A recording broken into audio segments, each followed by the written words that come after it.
Welcome back, my nieces and nephews, to another episode of Fun Uncle. And in today's episode, the Beijing Winter Olympics are kick-punching their way into our hearts and minds, and China is trying to roll out its own digital yuan on the back of it. If this sounds good to you, stay tuned for the rest of this episode.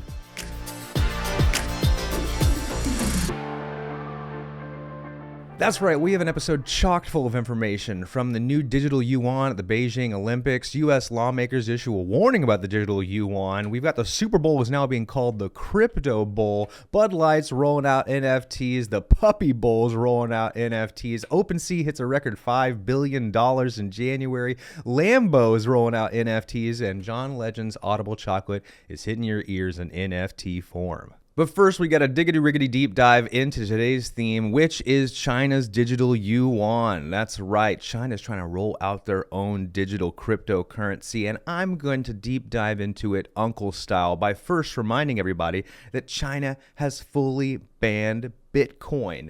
All cryptocurrencies within China, you cannot use them. Well, you gotta ask yourself, why is this happening? Why is cryptocurrency clampdown happening in China? Well, it boils down to China's government has viewed cryptocurrencies as a hindrance to its control over capital flows within the country for a while. And so they're basically saying, like, we want to have more control over our citizens, is essentially what they're saying. We want to have a watchful eye over where money is going and who's able to exchange it. They want to have control over who can exchange currency and who cannot, which cryptocurrency as a decentralized organization allows everyone to use it with freedom of choice. It doesn't matter what your social credit score is, you can use Bitcoin. Whereas China wants to have a currency that they can turn on and off depending on how well you have played with their system. And they're not the only ones who have banned cryptocurrencies. There are 50 other countries who have placed bans on digital currencies. We have a whole mess of countries: Algeria, Bangladesh, Iraq, Morocco, Nepal, Qatar, Tunisia. Just 50 countries have banned Bitcoin and other cryptocurrency. You gotta ask yourself, why? Why are they joining China in this massive ban of cryptocurrencies? Well, here it is. It is called the New Silk Road. They're actually calling it the One Belt, One Road Initiative, and it's going to cost them anywhere between $4 and $8 trillion, and it's going to affect 65 different countries. So here it is. This is their plan.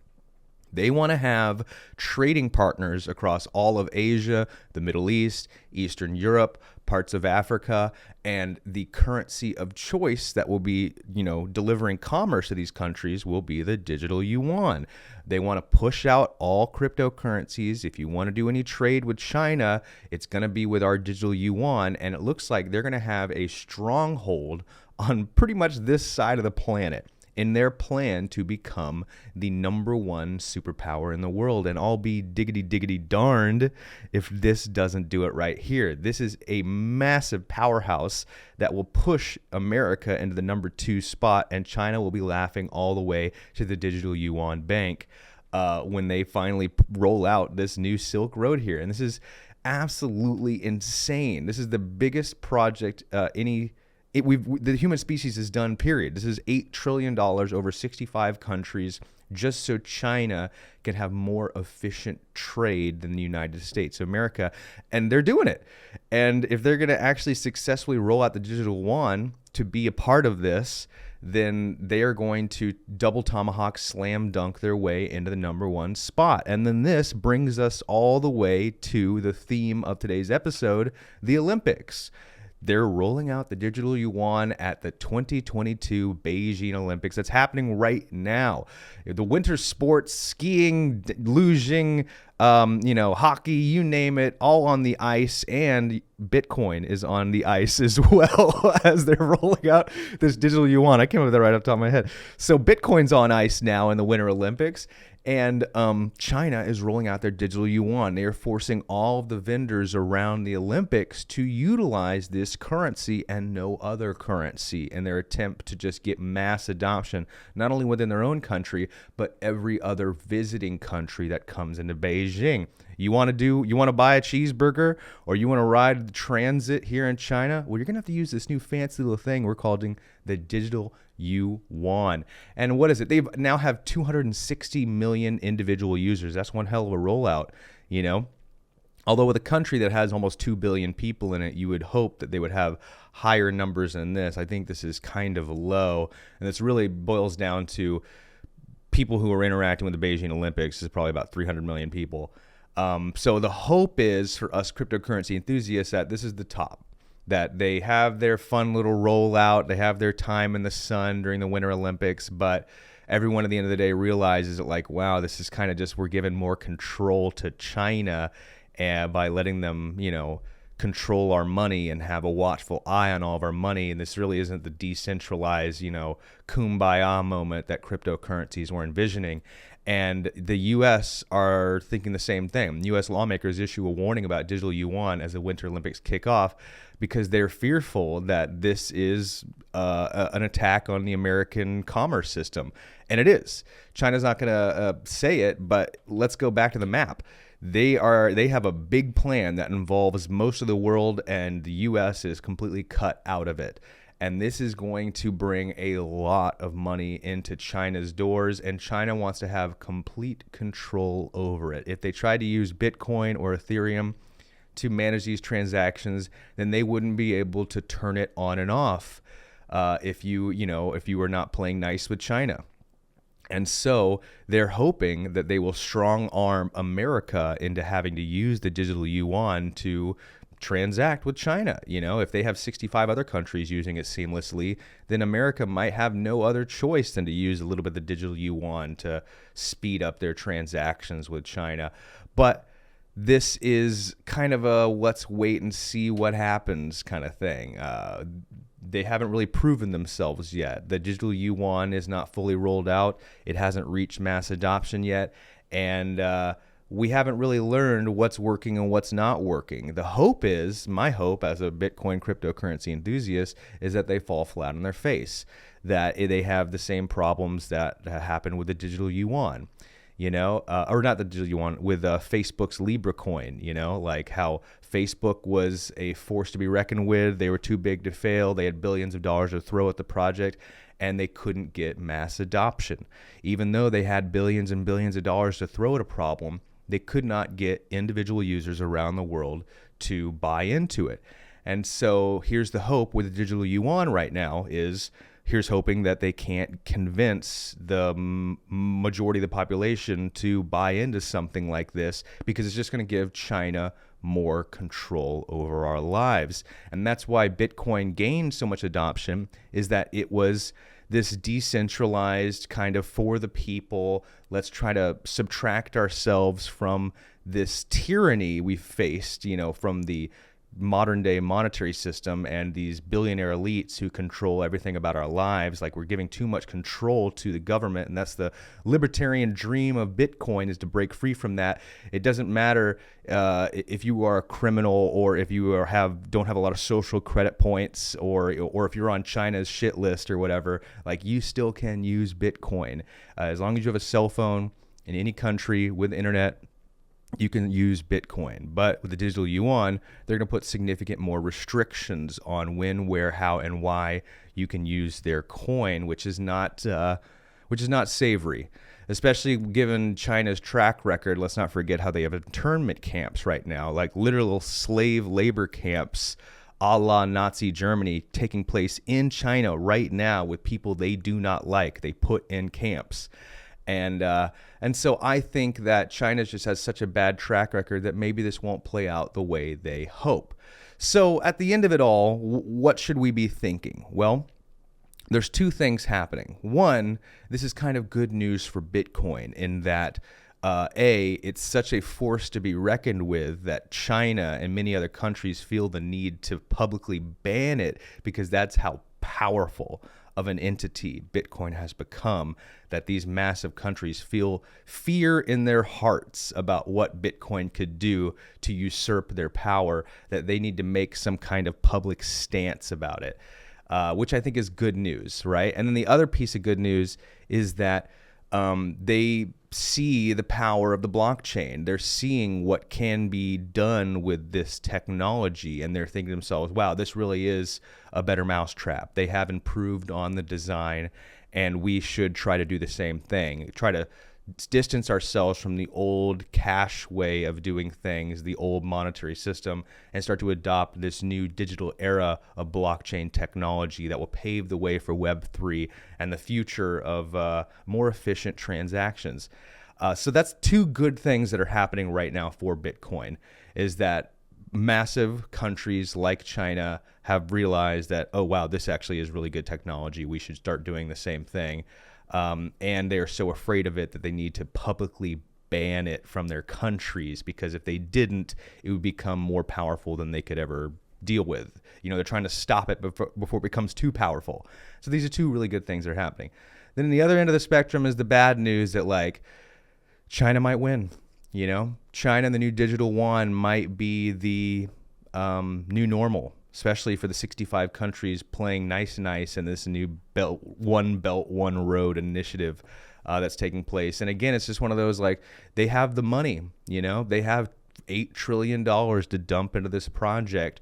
And here's hoping that their aspirations are too large, that they are dreaming too big, and there are too many points of failure, and they're trying to roll out more than they should at one time, and it's going to cause them to fall flat on their face, and they're going to come back, just crawling back into Bitcoin's arms, because while they, fumbled this hot potato, Bitcoin continued to power forward to become the unstoppable force to be reckoned with. That is undeniable. That's a self-fulfilling prophecy, and China will have no other choice but to use Bitcoin and or Ethereum in its new Belt and Road initiative. I think they're trying to do too much.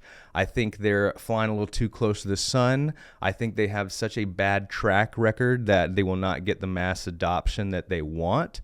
And the digital yuan hopefully will just be a figment of our imagination, something we laugh about in the near future. But in the short term, it's something we got to keep a watchful eye on, because China is making some serious moves. And with that, let's dive on into the cryptocurrency news. And it's all about the Super Bowl this episode, guys. I don't know if you've heard about this mega game that's going on. The big game. Get your Totina pizza rolls out for this Sunday, the 13th, as two gridiron titans are going to clash, and then Pepsi is going to have its halftime show, and Snoop Diggity Dogg is going to be there. But the real star of this year's Super Bowl is going to be cryptocurrencies. They're even going so far as to call it the Crypto Bowl, as these cryptocurrency firms are dumping millions, $7 million per commercial, and then there's also the production costs that go into it. Well, so up to maybe $10-15 million going into these commercials just to sell you cryptocurrencies. They're calling it the Crypto Bowl. I bet you guys remember Matt Damon's call to the brave last year. That South Park's really dragging Matt Damon over the coals right now. If you watch the most recent episode of South Park, I think they mentioned Matt Damon 4 or 5 different times during the South Park episode, being like, "We all listened to Matt Damon, bought cryptocurrency, and lost money."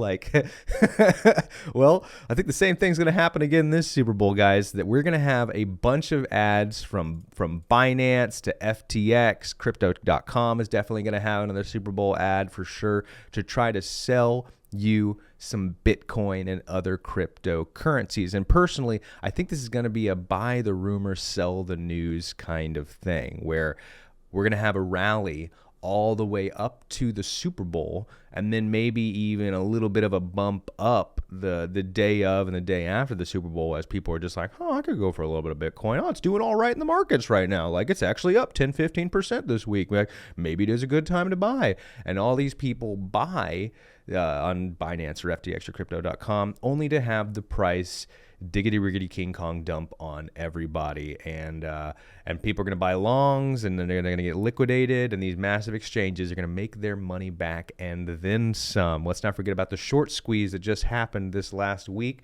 where $200 billion in cryptocurrency shorts were liquidated, as we are starting a Bart Simpson formation. I know you guys know what I'm talking about when it comes to Bart Simpson formations, where we have these little Bart patterns. a little Bart Simpson can go right there, and a little Bart Simpson can go right here, where it just went up and then came straight back down. And so these Bart Simpson patterns seem to be a standard operating procedure that happened on many different time scales here.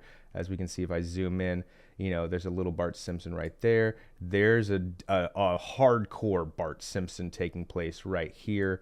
We got another Bart Simpson pattern right there with a big old drop on it. So these Bart Simpson patterns have become almost a staple to cryptocurrency trading, where these manipulators try to do a fake out, right? They try to convince you that it's going up. You buy a bunch of longs while simultaneously they liquidate all the shorts, because people who are sitting around here just like, oh, it's dropping. I better buy a bunch of shorts because it's about to drop. And then the exchanges pump a bunch of money in, liquidate all of the shorts down here, then convince the population that, oh, look, we've broken a key resistance level. It's time to buy a bunch of longs, buy right now before it hits new all-time highs. And then the same exchange that drove it up drives the price down even further, this whole time manipulating people to believe that it's going to the moon. Time to buy. You don't want to miss out while it's still below 40,000. So this is more manipulation that's taking place, and I'll be darned if this isn't another flat top Bart Simpson pattern that's taking place with a reverse Bart Simpson right here too. Reverse Bart Simpson. This, and the volume is super low on this, so I would just keep a watchful eye on the Bart Simpson taking place here, that this could be trouble in the short term. But let's get back to the news, everybody, about how the Super Bowl is going to be the crypto bowl. And not only that, attendees are going to get NFT collectible tickets. So this is a twofer here. We're getting cryptocurrencies during the ads, and we're getting NFTs for all the fans and the ticketed, customers. So this is Ticketmaster getting behind this bad boy. Bud Light is also going to jump in. So we're going to see a 2 for 2 from Bud Light as well. We're going to see a Bud Light commercial with the NFTs, and alongside of a Crypto.com commercial, you name it. They're going to try to do a little bit of everything. And even the Puppy Bowl is getting in on the action. The Puppy Bowl is going to have collectible NFTs this year. I mean, it's nonstop, guys. You're not going to be able to turn and look any direction without seeing cryptocurrency or NFTs in some fashion during this year's Super Bowl, because it was the chief King Kong moneymaker of 2021, and you know that they have been working on this for months, so no amount of Bart Simpsons or dippiness is going to keep them from rolling out these massive initiatives. So keep your eye out for the Puppy Bowl. Keep your eye out for the Super Bowl ads. I think there's going to be anywhere from 3 to 5 cryptocurrency ads this Super Bowl. Count me on it. Mark my words. We'll come back next week and talk about it. I'm almost willing to put a little bit of money down on the fact that there will be 3 to 5. Let's say 5. There are going to be 5 cryptocurrency ads. It's going to be Crypto.com, FTX, Binance, Bud Light, and the Puppy Bowl. I mean, I don't know. There's going to be another one for sure. So at least 5 different cryptocurrency ads. They're going to be sweeping your television set this Sunday, February the 13th. And it wouldn't be an episode of Fun Uncle without some NFT news, and we're starting with OpenSea hits a record $5 billion in monthly sales with Ethereum NFT market swells. So yeah, the Bitcoin markets are down, but the NFT markets are up. I think it has something to do with Bud Light rolling some NFTs out this Super Bowl, but that's not all. It's always been, when Lambo, huh? When Lambo? Well, Lambo pretty soon. They're going to have an NFT project rolling out, the Space, Time, and Memory Project. For those of you who can't afford a Lambo of your own, well, you can start to imagine that you have one as an NFT collector's item. And if the prices go up the way physical Lambos do, then you bet your bottom dollar you might make some chicken scratch coin on that Lambo NFT. And Ferrari's joining suit too, as they want to integrate NFTs, Metaverse, and Web3. You can't drive a Ferrari in the real world? Well, hop on into the Ferrari Metaverse where you can take one for a spin. I can already see it in my mind grapes percolating as Lambo and Ferrari are just like, well, there's too many poor people in the world that can't actually buy our cars, so we got to get in there somehow. We're running out of billionaires to sell cars to, so we got to scramble to get some NFTs and a Metaverse and Web3 play together, because I don't really think these companies make a lot of money. They're owned by Audi, and I think GM owns Ferrari. Like they're companies that don't make a lot of money, and they get acquired by larger parent companies that want to have this kind of premium asset. And then Audi took Lamborghini engines and put them into their Q series cars. But anyways, that's neither here nor there. Win Lambo for you soon, guys. You're going to get your NFT Lambos in the mail or wherever you get them. I don't care. But former Disney CEO Bob Iger predicts an NFT explosion. I bet you do. I bet you're going to sell some more Star Wars merch and Disney merch. It's all going to be NFT adjacent now. And they've gone so far as Disney is looking to hire an NFT expert. And I think this is going to be the norm for all major companies. They're going to need some kind of NFT expert on their executive staff to help them manage the Web3. We don't know what. It's very nebulous at this point. And so NFTs have turned out to be a force to be reckoned with, especially the fact that OpenSea is hitting another $5 billion just in 1 month during what really is a downtrend for both the stock market and cryptocurrency markets. But OpenSea and NFTs are still booming. They might actually be asymmetrically correlated to each other in that when one market goes down, that doesn't necessarily mean that the NFT market will go down as well. And so Disney looking to hire an NFT expert, I think all massive companies will be hiring NFT experts if they haven't already. And Disney is one of those plays where I can already see it, you know.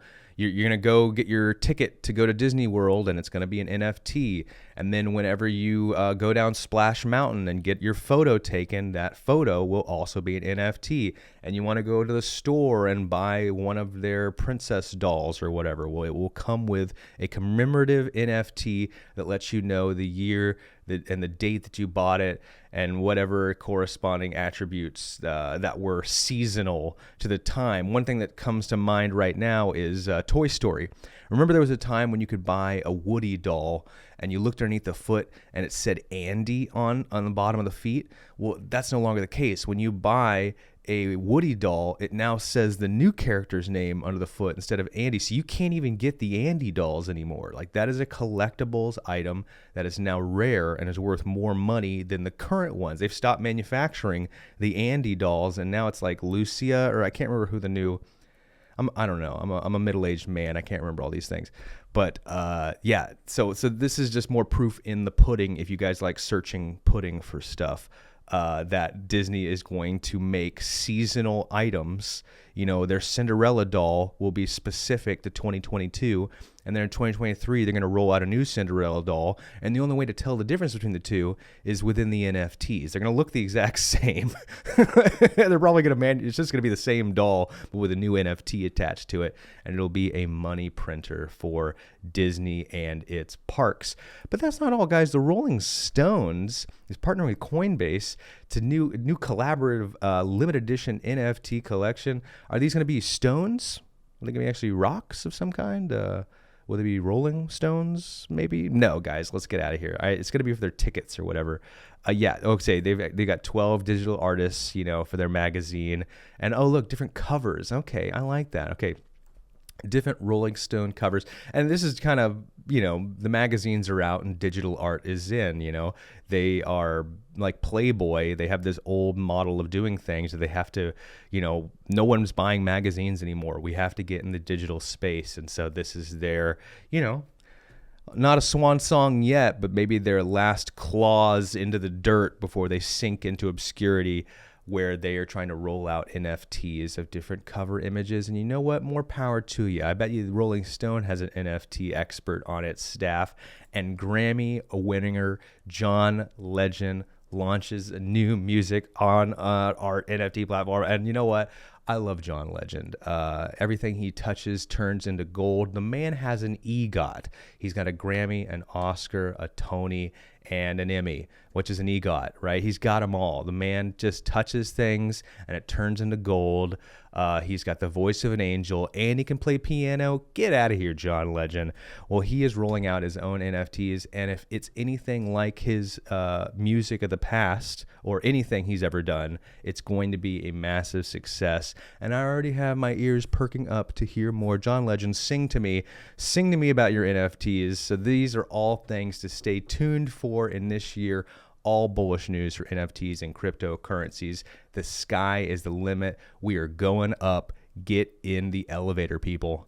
And now it's time for my favorite part of the show, where you are kicking it with me in the LADZ City Lounge. Grab a drink, a bottle of wine, a joint, some gin and tonics. I don't G and F because I'm a fun uncle, all right? And we are kicking it in the LADZ City Lounge. If you're watching this, then you, of course, know about the YouTube page. Let me remind you to maybe smash the like, subscribe, and then tell me how much you love the content in the comments down below, or tell me how much you hate it. I love constructive criticism. You can't hurt this uncle. You can only build me up. So give me some advice on what you'd like to see more of, what I can improve on, and also make sure you check out the collection of incredible shows. We have content every single day of the week, from Nifty Q to Art Start Now to NFT Live to, of course, the Fun Uncle Show you're watching right now. But I want to give some big, significant, spicy shout outs to my Art Start Now crew.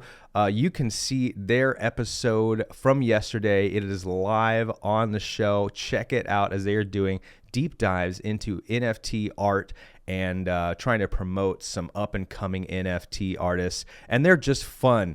Gift Dead, Lola Menthol, Whoa are just fun. They're really charismatic NFT artists who have their own project called the DBs and Witchy GF, and they have their finger on the pulse. These people get it. And if you want to learn more, check out Art Start Now. And also, I got to give a massive shout out to Louis C. Rhymes and Music Mondays. This is a new show on the LADZ City Network where they are just crushing music and NFTs. These are music producers, music artists who have jumped away from Spotify and are now sharing their music as NFTs. And they want to share the process with you. They want to talk to you about their choices, the decisions they're making, what's going on in the music and NFT space. This is a new show that really is driven by the charisma of these three characters. They are bringing on guests. They're talking about what inspires them. And they're just fun, honestly. I put this on in the background, and I find myself cracking up regularly because Lucy Rhymes, he incorporates just raps into him talking. Like, he can't just... He like while he talks, he's rhyming, and it really cracks me up as he goes along. And they're really fun people. So check out Music Mondays. Check out Art Start Now. This is a community we're building. You're getting to see it from the ground floor. So please join us, be a part of it. And the best way to contribute to LADZ City is by joining the Discord. Follow the links down below. Type in LADZ.city into your browser, and you can join this community of like-minded cryptocurrency and NFT enthusiasts just like yourself. If you're watching this show, you probably want to be a part of the Discord too. And we are just shooting the S, just talking some S and cryptocurrencies and NFTs and telling you where the rugs are, which projects we believe in, and just hop in here and ask your questions. We have incredible mods like Hash Rhymes, who's the best in the biz, followed by Ronan Collector. We've got Nifty Q. We have DJ Savage, who turns up the beats Fridays here in the Discord. It's called LADZ City Radio, and he is spinning the tracks on the ones and twos. And the man is a machine when he gets out there and starts DJing. You don't want to miss DJ Savage. There's lots of content that you can only hear about and see about here in the Discord. I'm just going through one channel here. We got the NFT chat. We've got a gaming chat. There's a DeFi chat. Just a shill zone. If you want to tell people about something you're trying to shill for the shill of it, just drop in the shill zone. And we've got the LADZ City Insider, where our incredible mod, Hash Rhymes, is dumping alpha on the daily. This isn't just one or two links. These are pages of links that have been curated into categories.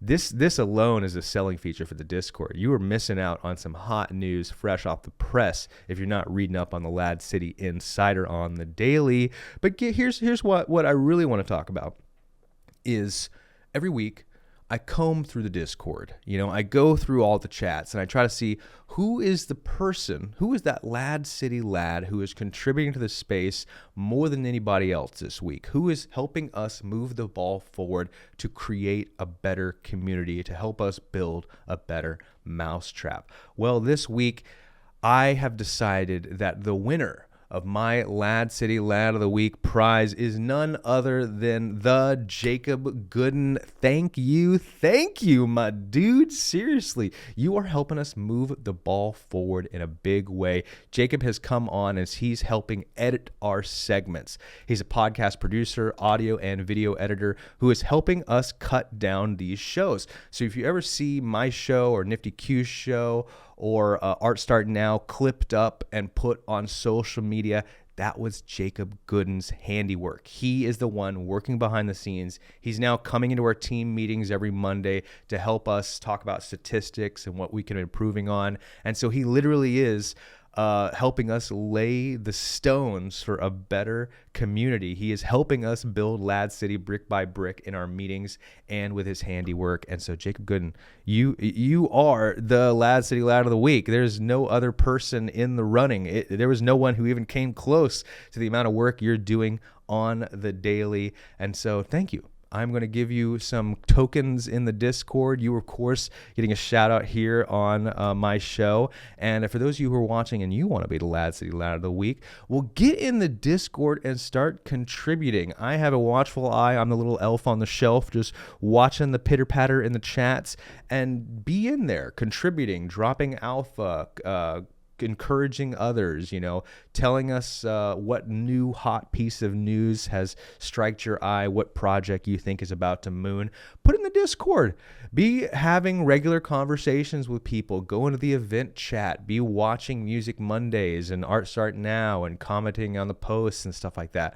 I have a watchful eye. I'm making notes of all the people who are not bots, who are actually contributing to the space. And I will give you a shout out on the show. I will give you this LADZ City Lad of the Week award. And of course, I will airdrop you some LAD tokens in the Discord. No tomfoolery here. You can just scroll up in the main chat and see me. I've been dropping tokens every Sunday to my LADZ City Lad of the Week. And it is Jacob Gooden. Oh, sorry, wrong button. That's the one. Jacob Gooden, you are the guy, the man, the myth, the legend. Thank you again for your hard work. And I hope you enjoyed today's episode as you're cutting it down for social media. Thanks again, man. You really have helping me out in a big way, as it's already enough to do these shows. And so to have you helping me cut these things up into social media segments is just a massive help, and you're helping us as a community get more reach. And so thank you, man. Honestly, I've talked about you too much. I'll talk to you in the meeting on Monday. You're the freaking man. Those of you who don't know him, send him a like. Give the guy some friend requests. Hit him up on social media. He's a real awesome dude. And now I want to roll into the fun Uncle NFTs, guys. I have not forgotten about you. I've been busy. I've had COVID. I've been doing a bunch of stuff between Art Start Now and Music Mondays and the Town Hall that I haven't had a lot of time to talk about my fun Uncle NFTs, but they still exist, and the new riddle is live. That's right. There is a third riddle that is currently live.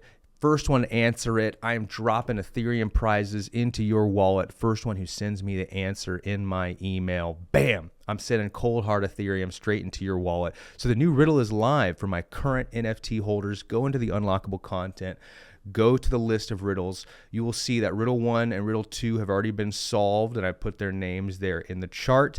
And there is now a new link for the third riddle. First one to solve it. This is no joke. I'm sending you Ethereum for solving the riddle. It's live, so get on it. And for those of you who don't have an NFT, they're on sale. The markets are down and my NFTs are cheap, but the prizes have stayed the same. That's right. I've stuck to my word. The videos are still true. The prize value is based in USD. It's not based in Ethereum. It's based in USD, and I have $500 in prizes available, and my NFTs are on sale. What else do I need to tell you?